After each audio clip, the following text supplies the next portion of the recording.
Welcome to Singles Pursuing Purpose, and I am Lemoy. Wherever you are joining me from today, welcome, welcome, welcome. I'm super excited for your company.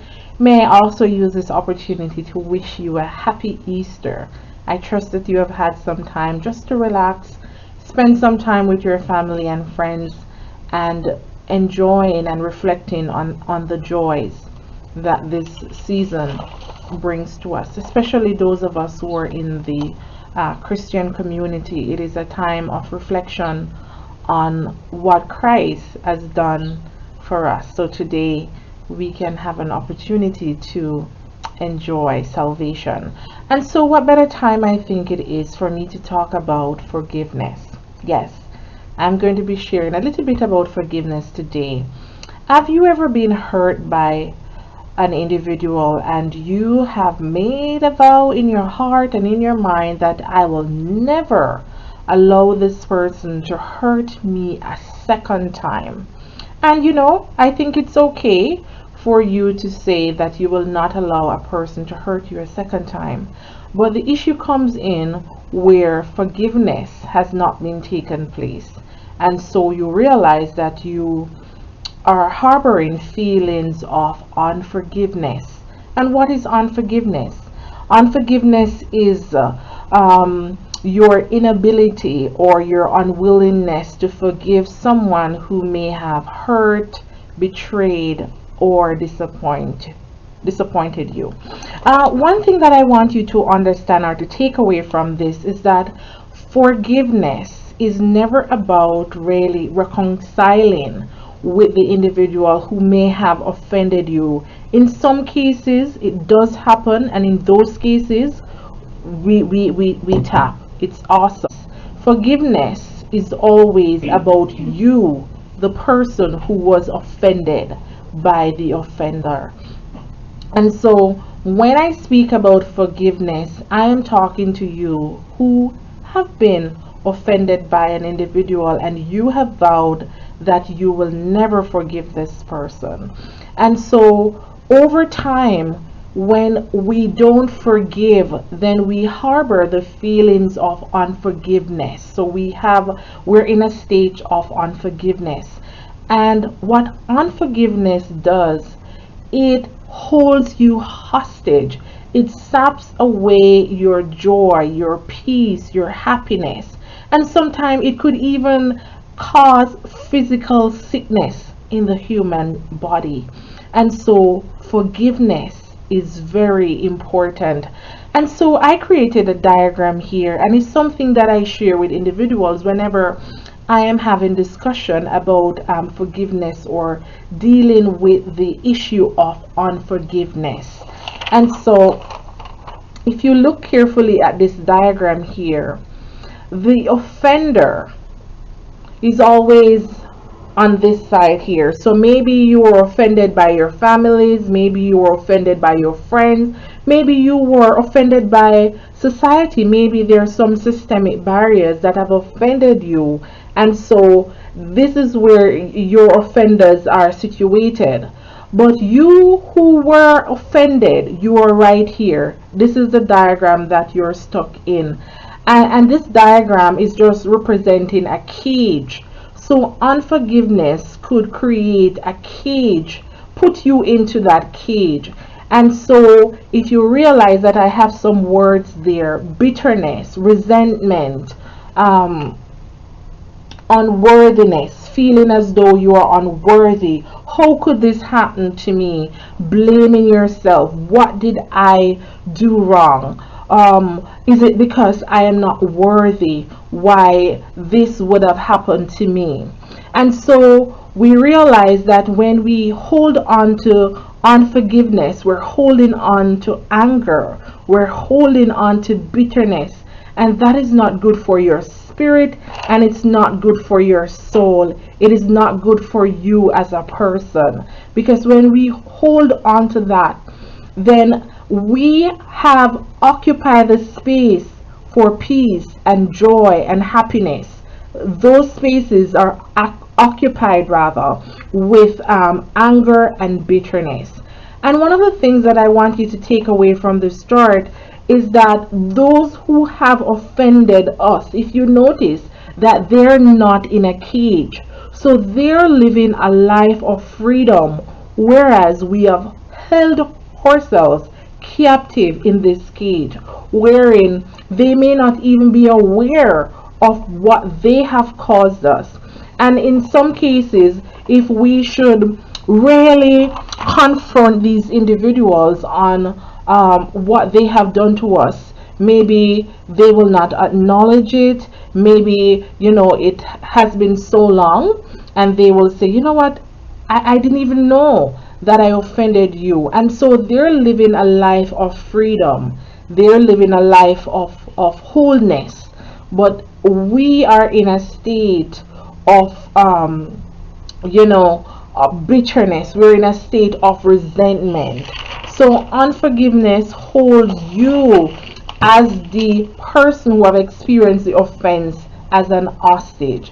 And so what does forgiveness mean? Forgiveness means that you're refusing to waste your time and energy being angry at these individuals who may have offended you. And one of the things that I want you to understand, that to begin the process of forgiveness, you have to come to, or you would rather have to validate that, yes, I was wrong. Yes, I was offended. And oftentimes, I think where we are stuck is the why. Why was I offended by this person? Why did this happen to me? And so we get stuck right there in why. Because you will never be able to understand or to fully come to the acknowledgement as to why you were the person offended. Oftentimes when people behave badly towards us, or maybe they behave in a nasty manner towards us, sometimes it's a projection of what is happening in their own life, in their own space. And I'm not using that to say, okay, that would have given you a reason for you to offend someone else. No, I'm not saying that. I'm just allowing you to see things through different perspective, expand your view. And so it would not be fair for you to be in a cage position whilst your offenders, they're living a life of freedom. And so my words to you today is, no longer waste your energy on feeling or being angry with those who have offended you.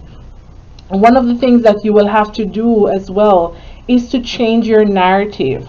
Have you ever noticed that somebody may have done something really bad to you, and the more you think about it or you talk about it, you realize that that anger is coming back. It's like it's taking you right back to that initial conversation, to that initial engagement. So when we talk about forgiveness, one of the steps towards forgiveness is changing your narrative. And what does that look like? It means, therefore, that you're not going to repeat that conversation, you're not going to repeat that action that was done to you in your mind, because you want to change your narrative. So we're going to stop wasting our times and our energy on waiting for that person to come and to apologize. These days it's sad, but it's the truth that people, apologizing is not something that a lot of people do these days, sometimes knowingly that they have offended somebody else, but apologizing is not one of their first go-to methodologies. And so it is important that sitting and waiting around for a person to apologize to you for the healing process to start may not happen. And so what do? You have to make that decision that I am going to take back my happiness. I am going to take back my peace. I am going to take back my joy.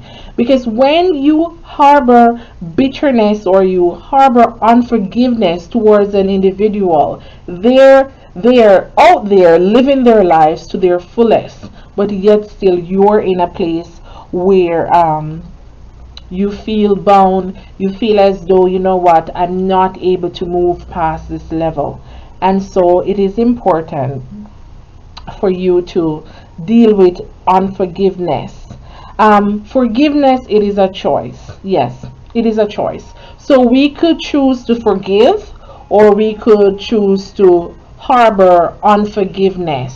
So you could choose to be bitter, and you could choose to be better. I remember doing a video some time ago that it's a choice. You could choose to be bitter, or you could choose to be better. So what was projected at you, you could choose. Am I going to allow the situation to shape my narrative in a negative way, or I am going to come out of this situation with a positive mindset and new knowledge? Some of these experiences and encounters that we have, they are instrumental in teaching us new ways of being.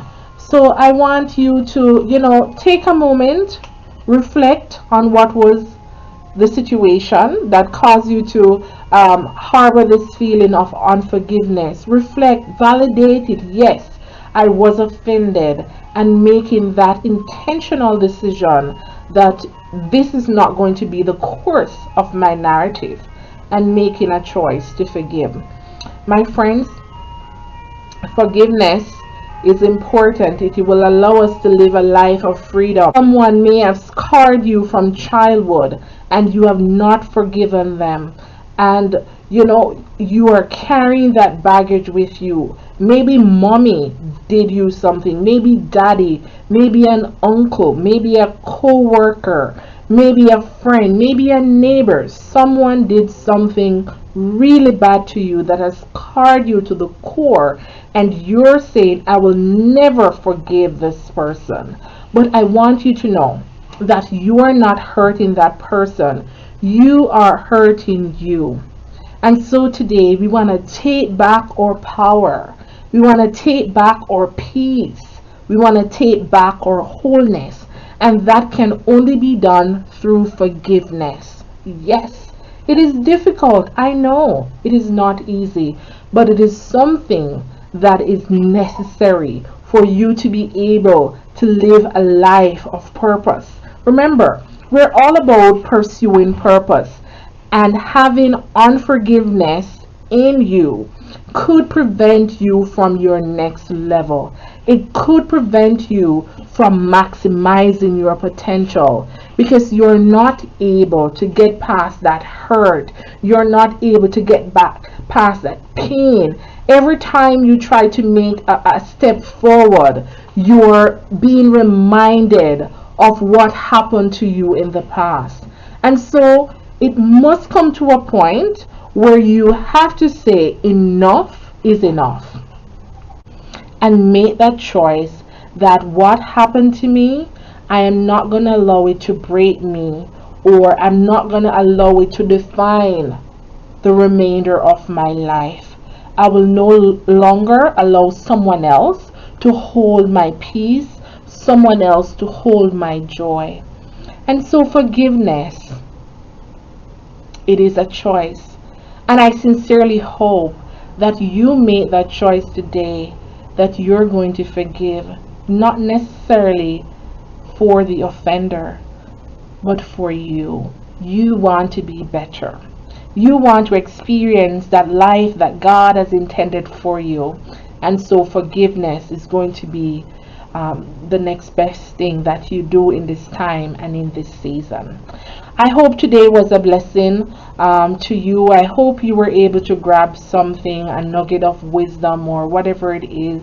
I would love to hear from you in the description box below. Please leave your comments, or even share your journey of forgiveness. I would love to hear how you have dealt with unforgiveness and your journey to forgiveness.